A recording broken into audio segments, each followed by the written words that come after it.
రైతులందరికీ నమస్కారం. మాది సిద్దిపేట డిస్ట్రిక్ట్ క్యాసారం గ్రామం మాది. నేను గత 2 సంవత్సరాలుగా పొప్పాయి సాగు చేస్తున్నాను.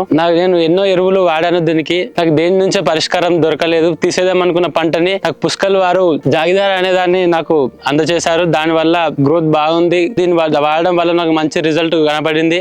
కాయ షైనింగ్ వచ్చింది, కొత్తగా పూత వస్తుంది, మంచి దిగుబడి ఉంది. నాకు ఎంతో చాలా సంతోషం. నేను ఇంతకు ముందుకు వేరే కంపెనీ మందులు గాని ఎరువులు గాని వాడాను. పక్కన చేను దగ్గరికి వీళ్ళు పుష్కల్ అనే కంపెనీ వాళ్ళు రావడం జరిగింది. వారు ఒకసారి నాతో మాట్లాడి నా చేను చూసి నాకు కొత్త ఇది వాడమని చెప్పేసి ఇచ్చారు. కాయ షైనింగ్ కి ప్లస్ చేను ఫ్లవర్ వస్తుంది కొత్తగా. దీని వల్ల నేను వాడి చూసాను. నాకు మంచి రిజల్ట్ వచ్చింది. కాయ షైనింగ్ వచ్చింది, ప్లస్ కొత్త పూత వస్తుంది. నేను ఇంతకు ముందే ఒక 6 నెలల క్రితం చేను తీసేద్దాం అనుకున్నాను. ఈ జాగిర్దార్ నెల కిందట దీన్ని ఎక్కించాను. జాగిర్దార్ అనే దాన్ని నాకు ఇచ్చారు. ఇస్తే మంచి గ్రోత్ వచ్చింది. కాయలో మంచి షైనింగ్ వచ్చేసింది. రైతులందరికీ దీన్ని సపోర్ట్ చేయాల్సిందిగా కోరుతున్నాను. ఇంత మంచి మందులు అందించిన పుష్కల్ వారికి కృతజ్ఞతలు.